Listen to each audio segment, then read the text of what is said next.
Hello everyone, আসসালামু আলাইকুম। সবাই কেমন আছেন? আশা করি সবাই ভালো আছেন। আপনাদের দোয়ায় আমি অনেক ভালো আছি। এই তো সকাল সকাল ঘুম থেকে উঠেই আমার যে ডিউটি সেটা আমি করে নিব এখন। তো সকালবেলা নাস্তা বানাবো, নাস্তা বানানোর পরে আরও অনেক কাজ আছে আজকে। দেখুন একটু অসতর্কার কারণে একটু করা হয়েছে পরোটাটা ভাজা, তো ব্যাপার না, এটা পুড়বে না কারণ এটা ফ্রাই প্যানে ভেজেছি। তো এই তো আরেকটা শুরু করলাম ভাজা। আমি প্রত্যেক দিন তিনটা চারটা ভাজি, তার বেশি খায় না আমার হাজব্যান্ড, আর আমরাও বেশি খাই না। তো এখানে দেখেন একটা সবজি রান্না করেছিলাম। এই সবজিটা খেতে এত মজা লাগে, আমি ভাত দিয়েও খাই, রুটি দিয়েও খাই, অনেক টেস্ট হয়। তো আমি প্রায় সময়, আজকে রুটিটা মনের মতো হয় নাই, তো তাড়াহুড়া করে বাচ্চা ডিস্টার্ব করতেছিল, তার জন্য এরকমই হয়েছে। তো এই তো আমি এখন টেবিলে একটু মানি প্ল্যান্টের গাছ লাগাইছিলাম, দেখতেছিলাম কত সুন্দর হয়েছে। দেখুন কত সুন্দর গজাইছে পাতাগুলা, এগুলো অনেক সুন্দর পাতা গজায়। আমার আপুর বাসায় থেকে আমি এগুলো নিয়ে এসেছি, আমাকে একটু দিয়েছে। তো আমি প্রত্যেক দিন শুধু দেখি যে কবে আমার আপুর গাছের মতো এরকম বড় বড় পাতা হবে, লতা পাতা গজাবে। আর এটা কলমির শাকের ডান্ডিগুলো ভিজাইছিলাম, অনেক সুন্দর পাতা বাড়াইছে, গাছ হয়েছে, অনেক ভালো লাগতেছে। নিচে আবার শিকড়ও গজাইছে। তো আমার না গাছের ওপর ইদানিং অনেক আকর্ষণ হয়েছে। দেখুন আমি গাছের ইমোশনাল এমন অবস্থা যে কচু গাছও লাগাইছি, এখানে পুঁইয়ের শাক লাগাইছিলাম, পুঁইয়ের ডাঁটাগুলো কুশি বাড়াচ্ছিল।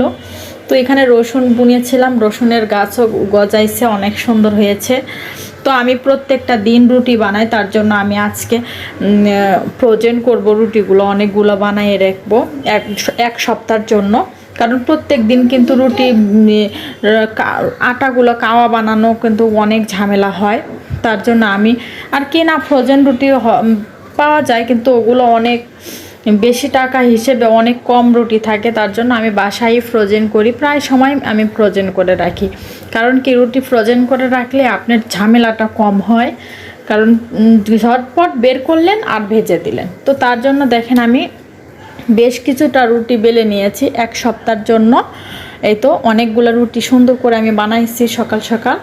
তো বানানোর পরে এখন এগুলো আমি হালকা সেঁকে নিব, কারণ হালকা সেঁকে নিলে জিনিসটা অনেক স্মুথ হয় আর ভালো হয়। তো এই তো সুন্দর করে আমি হালকা সেঁকে নেওয়ার জন্য একটা বড় একটা পাত্রে রেখে দিতে হবে। তার জন্য আমি রুমে যেয়ে একটা বড় পাত্র নিয়ে আসলাম, কারণ এখানে রুটিগুলো ছেঁকে ছেঁকে রাখতে হবে।